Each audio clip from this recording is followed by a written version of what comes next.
Mais il y a quoi au repos, en fait? Pourquoi faire tant d'efforts pour l'atteindre? Demande l'anonyme, les sourcils froncés. Bonne question, ricane Leire. Personne ne sait ce qu'est vraiment le repos. Et vous risquez quand même vos vies pour ça? Il repense à Erkan Demir, tué sous ses yeux, et au démon qui a failli lui faire subir le même sort. Eh bien, commence Leire, atteindre le repos est effectivement l'objectif de bon nombre de personnes, mais certains d'entre nous ont aussi d'autres buts. Perso, j'ai plus envie de voir mes amis et alliés rejoindre le repos en un seul morceau que d'y aller moi-même. Mais, entre Volsung, Erkan et un paquet d'autres, je n'ai pas fait un super boulot jusqu'à présent. Le docteur sourit avec compassion. Ne dis pas ça. Tu nous as sauvés plus de fois que je ne saurais le compter. Rien que tout à l'heure, j'aurais pu être tranché en deux par ce vice si tu n'avais pas été là. Mais personne ne peut être partout à la fois. Il marque une pause et jette un regard à Éline, toujours silencieuse et en retrait. Il reprend. On ne peut que faire de son mieux. Leire acquiesce avec un sourire forcé. L'âme au nœud papillon, elle, réfléchit un moment avant de marmonner. J'arrive pas à imaginer quel genre d'endroit serait ce repos. Si c'est juste comme cet étage, c'est sympa, mais je vois pas trop pourquoi je m'embêterais. J'ose espérer que ce serait au moins un peu mieux qu'ici, répond Harrison. Mais c'est vrai que c'est difficile d'être motivé par quelque chose d'aussi vague.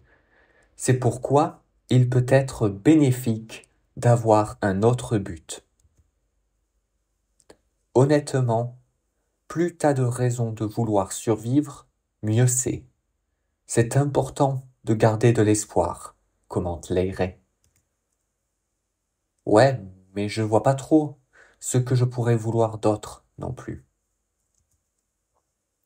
Ça vous viendra probablement. Pour l'instant, contentez-vous de survivre.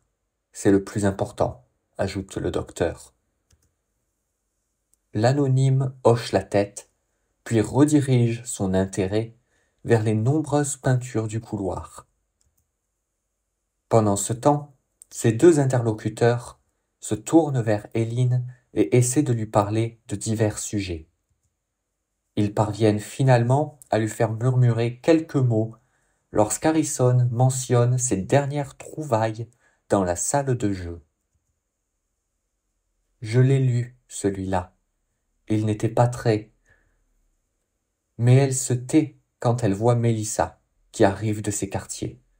Harrison soupire, dépité par ce timing déplorable. Quant à Leire, elle doit se retenir de jeter un regard noir à la directrice. Celle-ci avance sans grande grâce, l'échine courbée et le pas lourd.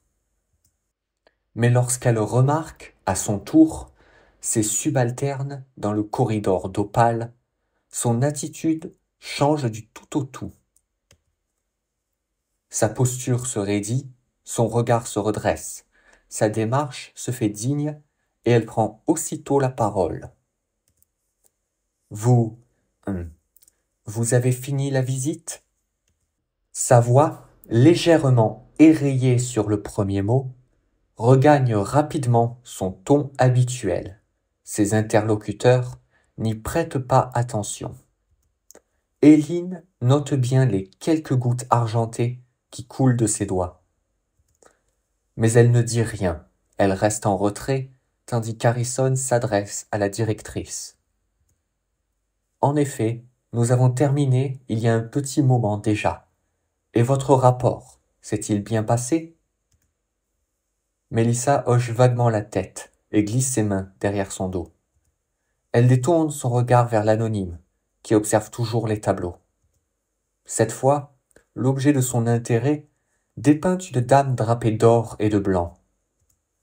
À la vue de l'attention que son nouveau subordonné porte à l'ouvrage, un soupçon de dégoût se forme sur son visage. Elle ne fait aucun commentaire et se focalise plutôt sur son travail. J'ai une mission pour vous, une simple patrouille. Vous en profiterez pour former la nouvelle recrue. Alors que la recrue en question n'écoute pas vraiment, Leray et Harrison sont interpellés par la nouvelle. Eileen, elle, est visiblement terrifiée. Le médecin répond, décontenancé. Alors que nous venons d'être attaqués, ne devrions-nous pas attendre? Il pourrait plutôt utiliser la salle d'entraînement et...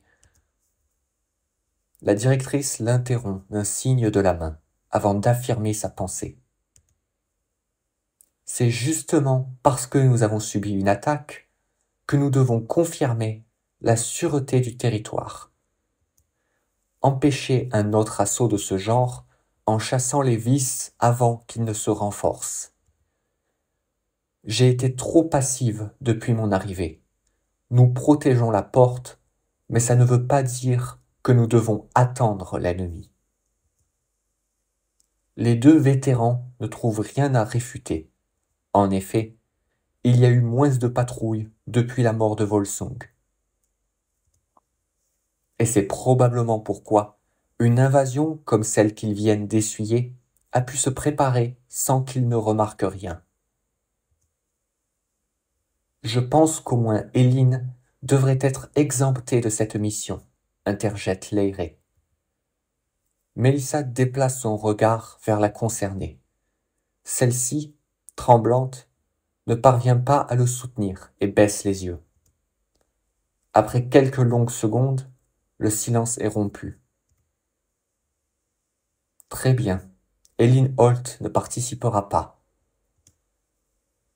Pour ce qui est de vous trois, vous irez à la tour aux buissons, puis à la colline cendrée. Ensuite, vous rentrerez.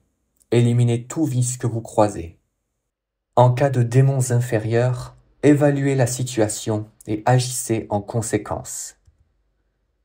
Mais fuyez immédiatement tout démon supérieur et revenez ici pour me le signaler. Ce sera tout. La jeune fille pousse un soupir de soulagement. Les trois autres âmes, elles, acquiescent. L'anonyme a fini par remarquer qu'il se passait quelque chose d'important et descendent les escaliers, en marche pour les terres sauvages du purgatoire extérieur.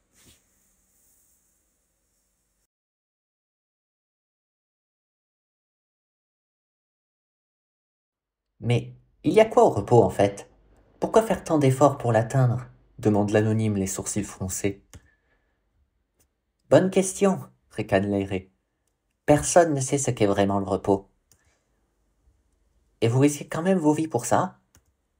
Et il repense à Erkan Demir, tué sous ses yeux, et au démon qui a failli lui faire subir le même sort. Eh bien, Commence Leray. atteindre le repos est effectivement l'objectif de bon nombre de personnes, mais certains d'entre nous ont aussi d'autres buts. Perso, j'ai plus envie de voir mes amis et alliés rejoindre le repos en un seul morceau que d'y aller moi-même. Mais entre Volsung, Erkan et un paquet d'autres, je n'ai pas fait un super boulot jusqu'à présent. Le docteur sourit avec compassion. Ne dis pas ça, tu nous as sauvés plus de fois que je ne saurais le compter. Rien que tout à l'heure, j'aurais pu être tranché en deux par ce vice si tu n'avais pas été là. Mais personne ne peut être partout à la fois. Il marque une pause et jette un regard à Eileen, toujours silencieuse et en retrait. Il reprend. On ne peut que faire de son mieux. Leray acquiesce avec un sourire forcé. L'âme de papillon, elle, réfléchit un moment avant de marmonner.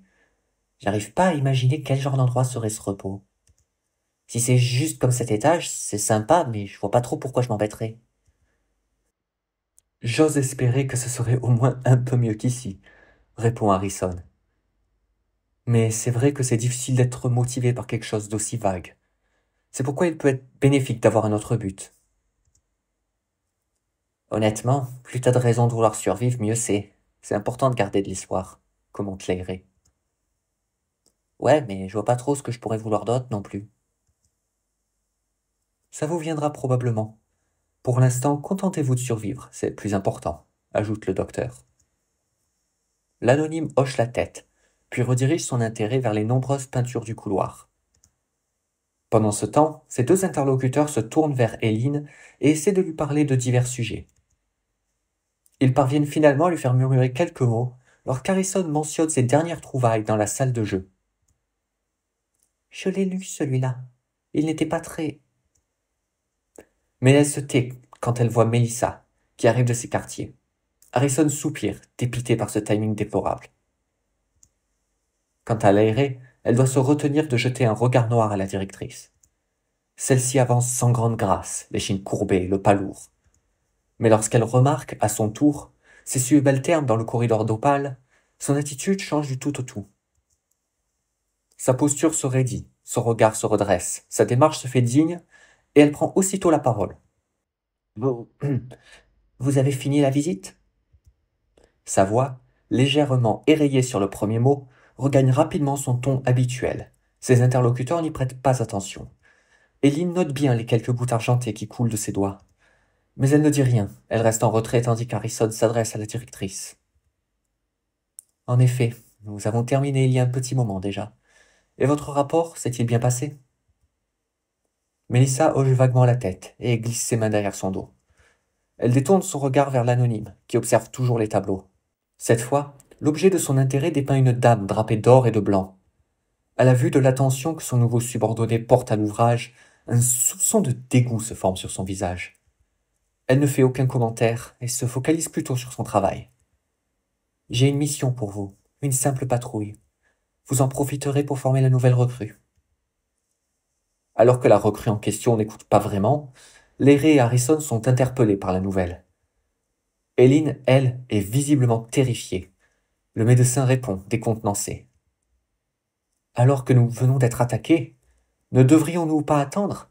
Il pourrait plutôt utiliser la salle d'entraînement et... La directrice l'interrompt d'un signe de la main, avant d'affirmer sa pensée. C'est justement parce que nous avons subi une attaque que nous devons confirmer la sûreté du territoire. Empêcher un autre assaut de ce genre en chassant les vices avant qu'ils ne se renforcent. J'ai été trop passif depuis mon arrivée. Nous protégeons la porte, mais ça ne veut pas dire que nous devons attendre l'ennemi. Les deux vétérans ne trouvent rien à réfuter. En effet, il y a eu moins de patrouilles depuis la mort de Volsung. Et c'est probablement pourquoi une invasion comme celle qu'ils viennent d'essuyer a pu se préparer sans qu'ils ne remarquent rien. Je pense qu'au moins Eileen devrait être exemptée de cette mission, interjette Leray. Melissa déplace son regard vers la concernée. Celle-ci, tremblante, ne parvient pas à le soutenir et baisse les yeux. Après quelques longues secondes, le silence est rompu. Très bien, Eileen Holt ne participera pas. Pour ce qui est de vous trois, vous irez à Tour-au-Buisson, puis à la colline cendrée. Ensuite, vous rentrerez, éliminez tout vice que vous croisez. En cas de démons inférieurs, évaluez la situation et agissez en conséquence. Mais fuyez immédiatement tout démon supérieur et revenez ici pour me le signaler. Ce sera tout. La jeune fille pousse un soupir de soulagement. Les trois autres âmes, elles, acquiescent. L'anonyme a fini par remarquer qu'il se passait quelque chose d'important. Et descendent des escaliers, en marche pour les terres sauvages du purgatoire extérieur.